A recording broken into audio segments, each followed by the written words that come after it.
పంపిణీ అనేటువంటిది పంపడం అనేది ఒక భారీ కుంభకోణం జరిగింది అధ్యక్ష. నేను మంత్రి గారిని సూటిగా కొన్ని ప్రశ్నలు అడుగుతా అధ్యక్ష.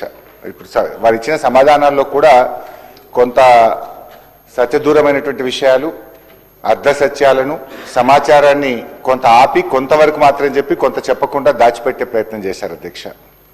ఫస్ట్ క్వశ్చన్ అధ్యక్ష, ఈ బియ్యం ఫిలిప్పైన్కు ఇతర దేశాలకు ఎగుమతి చేయడానికి మీరు ఎవరైనా ఒక అడ్వైజర్ను పెట్టుకున్నారా?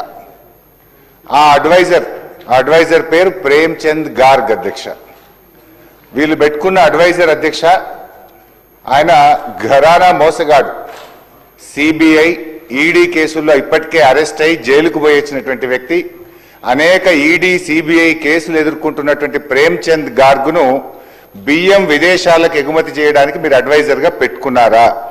పెట్టుకుంటే ఆయన ఇప్పుడు ఎక్కడున్నాడు? ఆయన పనిచేస్తున్నాడా?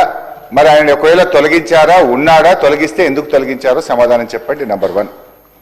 నంబర్ 2 అధ్యక్ష, వీళ్ళు ఎంఓయూ చేసుకున్నది 10 లక్షల మెట్రిక్ టన్నులు పంపడానికి ఎంఓయూ చేసుకున్నారు. 1 లక్ష మెట్రిక్ టన్నులు అగ్రిమెంట్ చేసుకున్నారు అధ్యక్ష.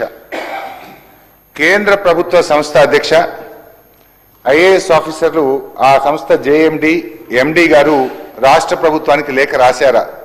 దీపక్ అగర్వాల్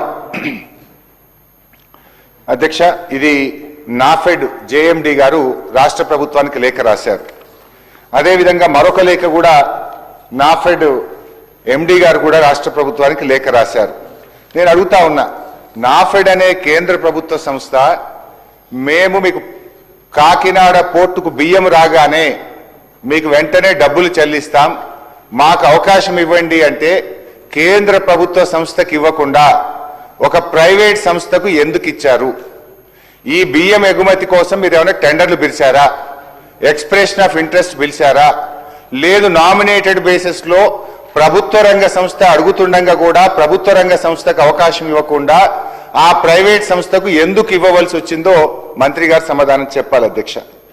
3వది అధ్యక్ష, ఇప్పుడు 22,500 ఎగుమతి చేశామన్నారు. మరొక 7,500 మెట్రిక్ టన్నులు 1 సంవత్సరం నుంచి కాకినాడ పోర్టులో పడి ఉన్నాయి. మరి ఆ కాకినాడ పోర్టులో ఏడాది నుంచి బియ్యం ఉంటాయి అధ్యక్ష? ముక్కిపోతాయి, పురుగులు పట్టిపోయినాయి. ఆ 7,500 మెట్రిక్ టన్నులు కాకినాడ పోర్టులో ఉంటే అక్కడ మనం ఇప్పుడు ఆ గోడౌన్ ఛార్జెస్ ఎవరు కట్టాలి? రాష్ట్ర ప్రభుత్వం కట్టాలి. వీళ్ళ అగ్రిమెంట్ కూడా తప్పు ఉన్నది. ఇవాళ వీళ్ళే షిప్పులో ఎక్కించి అక్కడ చేరుకునేదాకా వీళ్ళే బాధ్యత తీసుకున్నారు. ఇప్పుడు 7,500 మెట్రిక్ టన్నులు కాకినాడ పోర్టులో ఉన్నది వాస్తవమా కాదా? 1 సంవత్సరం నుంచి 7,500 మెట్రిక్ టన్నులు కాకినాడ పోర్టులో ఉంటే మరి దానికి ఎంత మనకు గోడౌన్ ఛార్జెస్ పడ్డాయి, హ్యాండ్లింగ్ ఛార్జెస్ పడ్డాయి, మరి అది కూడా కలిపితే నష్టం వచ్చినట్టే కదా. మంత్రి గారు క్లెవర్గా ఏం చేసిందంటే ₹1 కోటి లాభం వచ్చిందని చెప్పే ప్రయత్నం చేసిండ్రు. మరి 7,500 మెట్రిక్ టన్నుల బియ్యం ఏమైపోయినాయి? అవి ముక్కిపోయినాయా? పురుగులు పట్టిపోయినాయా? అవి వాటి పరిస్థితి ఏంది? దానికి ఎంత హ్యాండ్లింగ్ ఛార్జెస్, గోడౌన్ ఛార్జెస్ మీద పడ్డాయి? మంత్రి గారు అధ్యక్ష హెలికాప్టర్లో పోయింది అధ్యక్ష కాకినాడకు. ఇదేదో పెద్ద పని చేస్తున్నాం, వేల కోట్ల రూపాయలు సివిల్ సప్లైస్ కార్పొరేషన్కు ఆదాయం వస్తుంది, గత ప్రభుత్వానికి తెలివే లేదు, మేము చాలా గొప్ప ఘనకార్యం చేస్తున్నాం అని చెప్పి చాలా పెద్ద పెద్ద మాటలు చెప్పారు అధ్యక్ష మంత్రి గారు. వాస్తవంగా జరిగింది, దీని వెనుక పెద్ద స్కామ్ జరిగింది, రాష్ట్ర ప్రభుత్వానికి నష్టం జరిగింది. ఒకవేళ మంత్రి గారు మీకు నిజాయితీ ఉంటే నేను స్పీకర్ గారి ద్వారా ఈ ప్రభుత్వాన్ని డిమాండ్ చేస్తా ఉన్నా, ఒక హౌస్ కమిటీ వేయండి, దీంట్లో జరిగిన అవినీతిని రుజువు చేయడానికి నేను సిద్ధంగా ఉన్నా. మీరు ఒక హౌస్ కమిటీ చేయండి. నిజంగా మీరు పారదర్శకంగా ఉంటాం, మాది ప్రజాపాలన అని మాటల్లో చెప్పుడు కాదు. నేను అడిగిన ప్రశ్నలకు సూటిగా సమాధానం చెప్పండి. నిజాలు బయటకు రావడానికి పోదాం కాకినాడ పోర్టుకు. మీరు ఆ రోజు జెండా ఊపడానికి హెలికాప్టర్ వేసుకొని కాకినాడ పోయింది కదా. మరి ఆ 7,500 మెట్రిక్ టన్నులు కాకినాడ పోర్టులో సంవత్సరం నుంచి అక్కడ ఎందుకు పడి ఉన్నాయి? వాటి పరిస్థితి ఏంది? మంత్రి గారు చెప్తారా? దాంట్లో వచ్చిన నష్టం ఎంత? సూటిగా సమాధానం చెప్పండి. ఎందుకు మీరు తిమిరి బిమ్మని చేస్తారు?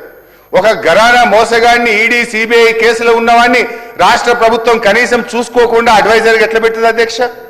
కేంద్ర ప్రభుత్వ సంస్థ మేము అడ్వాన్స్గా డబ్బులు ఇస్తాం అని చెప్తే కేంద్ర ప్రభుత్వ సంస్థ అడిగితే వారికి అవకాశం ఇవ్వకుండా, నాఫెడ్కి అవకాశం ఇవ్వకుండా ఒక ప్రైవేట్ కంపెనీకి మీరు నామినేషన్ బేసిస్లో ఎట్లా ఇస్తారు?